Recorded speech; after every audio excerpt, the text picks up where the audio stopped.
As I do this little product show, I want to talk to you about Malcolm Gladwell and his book, Talking to Strangers. It is about basically how we cannot always get the truth out of people, and how we do have ways such as reading body language, reading tone of voice, and those are flawed, and how torture as a method is flawed as well. And even talking to people, communicating with them on the day to day, we still can't decide who's a spy or secret agent or da da da, whatever, right? And even though we may not be able to discover exactly who everyone is as a stranger, and we think, okay, well, that means we should just trust no one. No, not really. Just be more open and don't be scared when you get things wrong. Like, it's okay to believe the best in people, it's okay to see the best in others.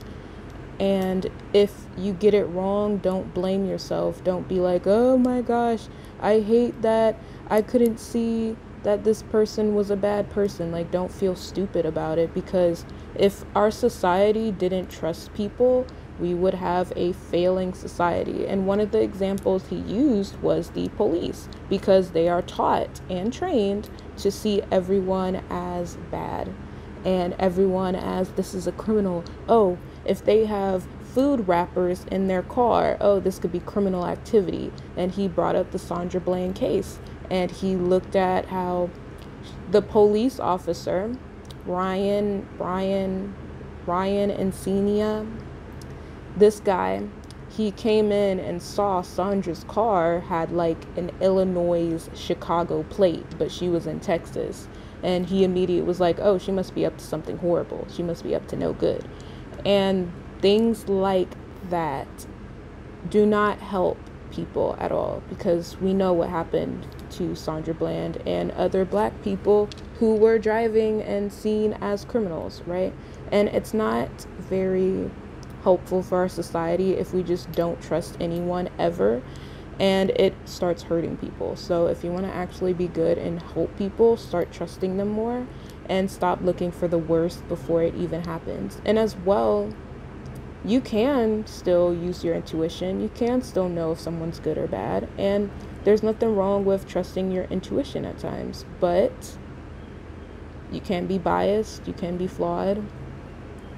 And so start off every interaction, I'd say, thinking the best of someone, giving them the benefit of the doubt, and look for, okay, maybe there is a red flag. Maybe there is something that's bad about them. And then see it, and then maybe it could be a coincidence, because that's what a lot of us do. We start saying, okay, well, this was weird, but I'm just gonna pass it off. It's not weird enough for me to really suspect anything. And he brought that up in the book, and that's not a bad trait to have. And even with people who get scammed, like the Tinder swindler, as we know, with that whole shabacle, those women were really trusting in this guy and believing, hey, I believe this man is telling the truth. I believe he actually doesn't have any money, so I'm going to give him my credit card information. I'm going to wait and he'll pay me back a little bit. Yeah. And it's trust like that that we do need to have to build relationships with friends and others around us. And yeah, we can call people stupid and blindly leaded, which is also ableist. Don't be like people are blind, because, oh, even the blind can see. That's ableist. That's not nice to blind people. And so, yeah, as I was saying, people do need this element of trust with each other. And when something does go wrong, hey, you should have something in place to be like, okay, how am I going to deal with a bad situation if it does end up not being how I thought it was going to be? And everyone should have that, especially if you're like having a self-care practice. You should have a practice for, okay, what if I do something and my day ends up horribly? How am I going to take care of myself then?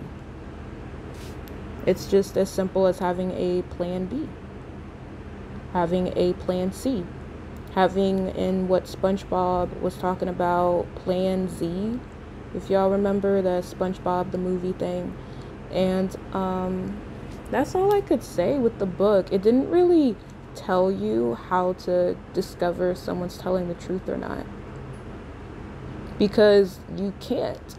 And a lot of times we did a study in the book, Malcolm Gladwell, and he looked at this study where they were looking at people who were cheating on a test, and they watched videos to see which student was lying about cheating on the test. And a lot of people, they got 56% correct.